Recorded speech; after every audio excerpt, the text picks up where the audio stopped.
کے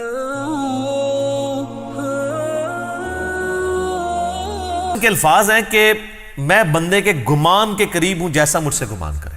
اسی تو میں اکثر آپ لوگوں کو کہتا ہوں نا کہ آپ اللہ سے دعا کریں اللہ ہمیں بغیر حساب و کتاب کی جنت میں داخل فرما. آمین ثم آمین. بس یہ گمان رکھیں اے اللہ میں اس قابل نہیں ہوں. کوشش رکھیں گمان اچھا رکھیں. اچھا پھر بخاری مسلم کی اس حدیث کے آگے الفاظ ہیں کہ جب میرا بندہ مجھے دل میں یاد کرتا ہے نا میں اسے دل میں یاد کرتا ہوں، اور جب وہ کسی مجلس میں اوپنلی مجھے یاد کرتا ہے تو میں اس سے بہتر مجلس فرشتوں کی مجلس میں اسے یاد کرتا ہوں. سبحان اللہ. پھر آگے الفاظ ہیں جب میرا بندہ میری طرف ایک بالشت بڑھتا ہے میں اس کی طرف ایک ہاتھ بڑھتا ہوں،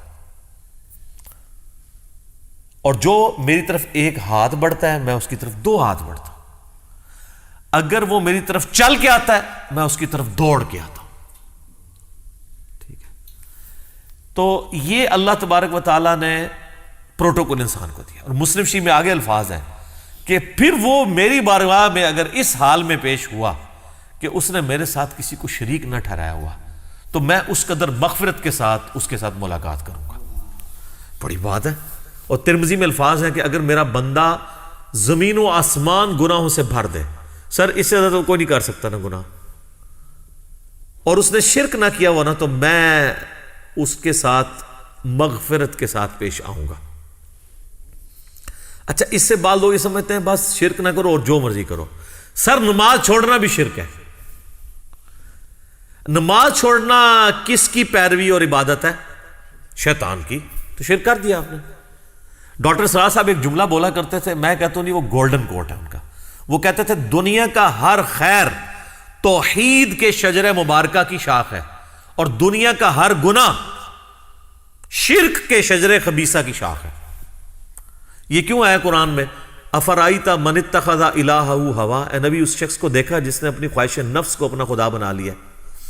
جو بندہ فجر کے وقت اپنی نیند چھوڑ کے اٹھتا نہیں ہے نا اس نے نیند کو اپنا خدا بنا لیا، گویا کہ وہ اس درجے میں شرک میں مبتلا ہو گیا. اسی تو ابراہیم علیہ السلام کو کہا گیا ہے وَمَا كَانَ مِنَ الْمُشْرِكِينَ. ایک کہنے میں بڑی چھوٹی گل ہے، اسی بھی سارے دعویٰ کرنے ہیں جی مَا كَانَ مِنَ الْمُشْرِكِينَ میں ہم بھی ہیں. نہ جناب، ابراہیم علیہ السلام ایسے پکے مواحد تھے کہ اگر بیٹی کی قربانی کی باری آئی تو اس کو ذبح کرنے کے لیے تیار ہو گئے.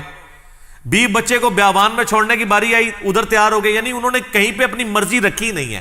اس لیے اللہ نے ان کو کہا کہ وَمَا كَانَ مِنَ الْمُشْرِكِينَ. ورنہ سے اللہ فضل لکھاں دے تو اتنے بھی مواعد مل جان گے، پر ابراہیم والا مواعد نہیں ملے گا. جو وَمَا كَانَ مِنَ الْمُشْرِكِينَ کی ڈگری ہے وہ یہ ہے کہ انہوں نے کسی معاملے میں نفس کو آگے نہیں رکھا. تو سر یہ آپ کو کروڑوں میں بھی ایک ملنا مشکل ہو جائے گا. تو اس بندے کے لیے تو واقعی پھر کیا ہی بات ہے اس کی جو اس لیول کا موحد ہو جائے. وَمَا كَانَ مِنَ الْمُشْرِكِينَ. وہ تو جناب مسند احمد میں حدیث ہے، مشکات میں بھی آئی ہے، جس نے دکھلاوے کے لیے نماز پڑھی اس نے شرک کیا، جس نے دکھلاوے کے لیے روزہ رکھا اس نے شرک کیا، جس نے دکھلاوے کے لیے صدقہ کیا اس نے بھی شرک کیا. حالانکہ جو نماز پڑھ رہا ہوتا ہے وہ اس بندے کی عبادت نہیں کر رہا ہوتا جس کو وہ دکھانا چاہ رہا ہوتا ہے. ابن ماجہ میں تو یہاں تک حدیث ہے کہ اگر کسی نے اپنا سجدہ یا نماز لمبی کر دی نا اس خیال سے کہ اسے کوئی دیکھ رہا ہے تو وہ بھی شرک میں چلی جائے گی. اور اللہ کہے گا یہ اسی کے لیے پڑھی ہے. اچھا اللہ کتنا ڈاڈا ہے. حالانکہ اللہ سے آپ ڈیبیٹ تو کر سکتے ہیں کہ اللہ اس کے لیے کیسے پڑھی ہے.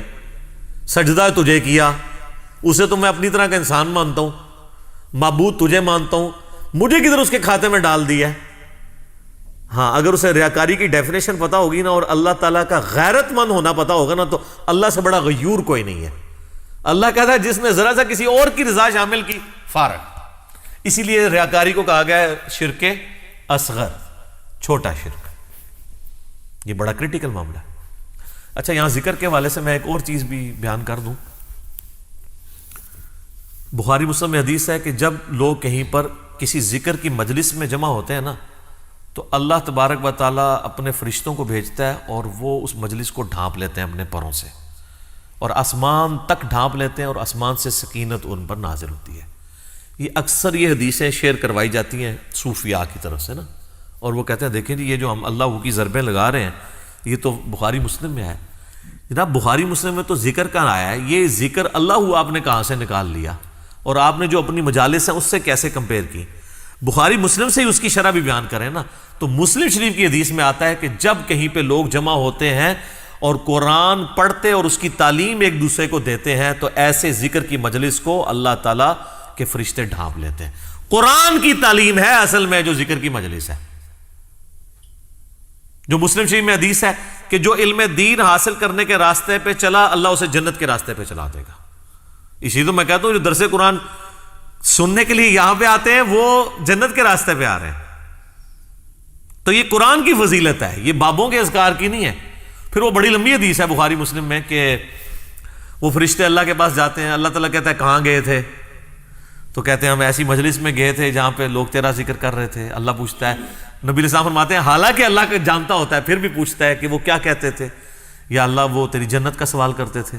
بخاری مسلم کے الفاظ ہیں، اللہ تعالیٰ فرشتوں سے پوچھتا ہے کہ کیا انہوں نے میری جنت دیکھی ہے؟ کہتے ہیں نہیں یا اللہ. تو پھر بھی وہ مجھ سے جنت کا سوال کر رہے ہیں،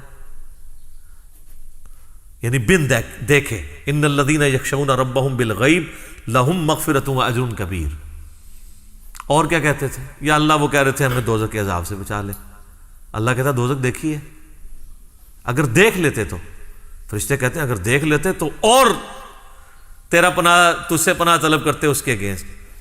اور جنت اگر دیکھ لیتے تو اور زیادہ جنت کا سوال کرتے. تو اللہ تعالیٰ فرماتا ہے تم گواہ ہو جو میں نے سب کو بخش دیا.